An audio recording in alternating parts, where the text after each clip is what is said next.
Donc là, je dois dire quelque chose normalement et je dois avoir l'air naturel. Est-ce que c'était ta définition du tantrisme? Alors, il faut commencer par se poser une question fondamentale.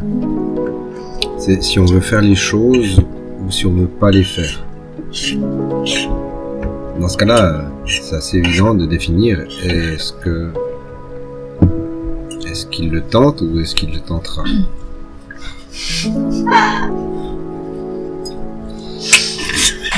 Drop the mic.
Souris, la vie est belle. Parce que finalement, on ne voit que ce qu'on croit.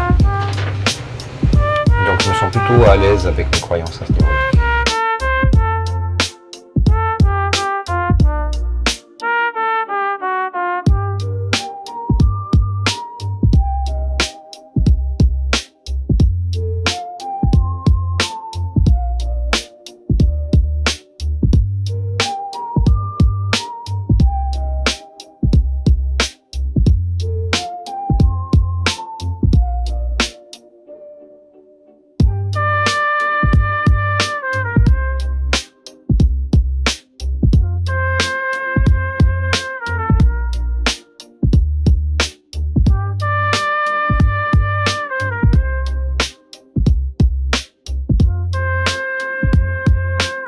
Ton handicap comme un électrochoc qui permet de se réveiller et de se découvrir soi-même.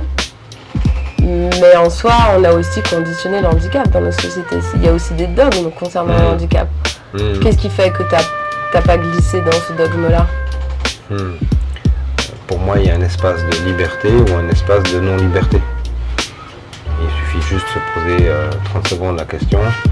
En observant le chemin de s'identifier à l'handicap ou de s'en émanciper, quel est le chemin de la liberté et quel est le chemin de l'esclavagisme.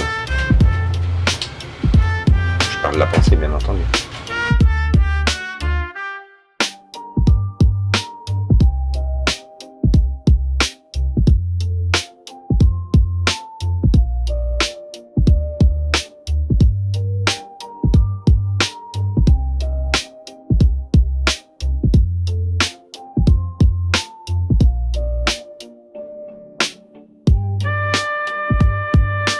Dans la formation notamment que je suis en train de créer et que je vais proposer, c'est finalement se reconnecter à ses sens et c'est de recultiver cette beauté, la beauté du cœur, la beauté des sens et la beauté de qui nous sommes. C'est ça mon mot de la fin.